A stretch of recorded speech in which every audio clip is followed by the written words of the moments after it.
The rain hadn't stopped in 3 days. It fell against the windows of the small house in Queen and like a whisper that wouldn't go away, the kind of steady drizzle that turned the street silver and made the air smell of wet cedar. Daniel Brooks stood by the kitchen counter, watching the coffee drip, one slow stream after another, his eyes following the pattern as if it could explain why his wife hadn't come home last night. Emily had texted around 11:30 p.m. Work ran late. Don't wait up. No kiss emoji. No warmth. Just that, functional, distant. At first, Daniel told himself it was fine.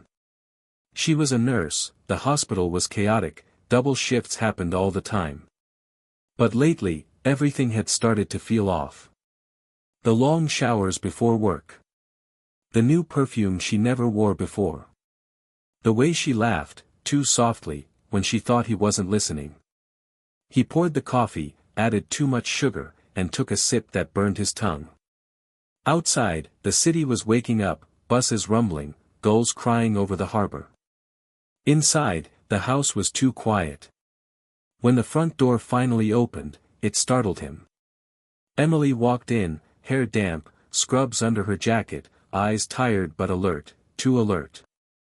Like she'd rehearsed the exhaustion. "Morning," she said, her voice a little too bright.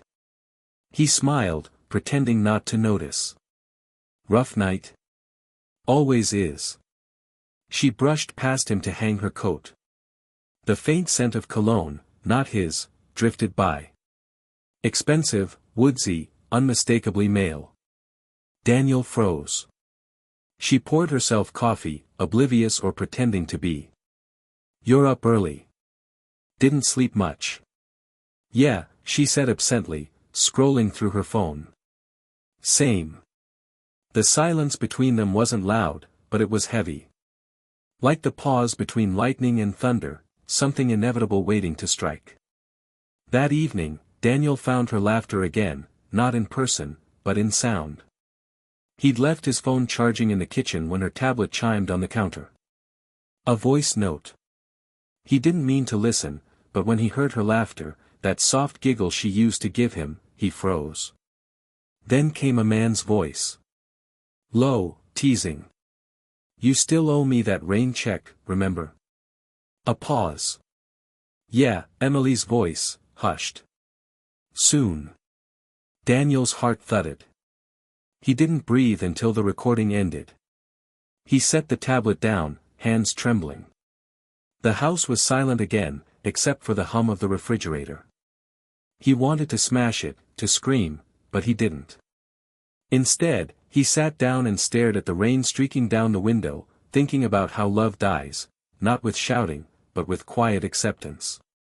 The next week, Daniel followed her. Not out of rage, out of confusion. He needed to see it, to know. She said she had another night shift. He waited 20 minutes, then drove toward the hospital, but she didn't turn there. She exited downtown, parked outside a hotel. The kind with glowing windows and valet parking. He sat across the street, rain pouring over the windshield, and watched as she stepped out, in jeans and a white blouse, not her scrubs. She adjusted her hair in the glass door, smiled, and walked in. 5 minutes later, a man joined her. Mid-30s, tall, black coat, confident stride. Daniel didn't recognize him, but the way Emily looked at him made his stomach twist. That was it. The confirmation. The thing you can't unsee. He didn't go inside. He just sat there, gripping the steering wheel until his knuckles turned white, the rain washing away everything he thought he knew. After that night, Daniel changed, but quietly. He didn't confront her. He wanted to see how long she'd lie. He wanted her to reveal herself. She still kissed his cheek in the mornings, still made small talk about groceries and weather, but there was a hollowness behind her eyes. She was playing a role, and he was the audience who already knew the ending. At night, he'd lie awake beside her, feeling the space between them grow like a fault line. He'd imagine the man, his voice, his hands, the way Emily must have smiled when she thought of him. Sometimes he'd catch her staring at her phone with that secretive half-smile.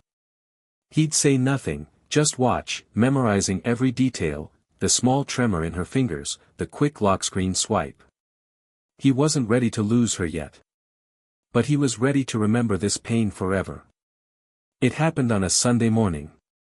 She was folding laundry in the bedroom when he said it. "Who is he?" The silence that followed was unbearable.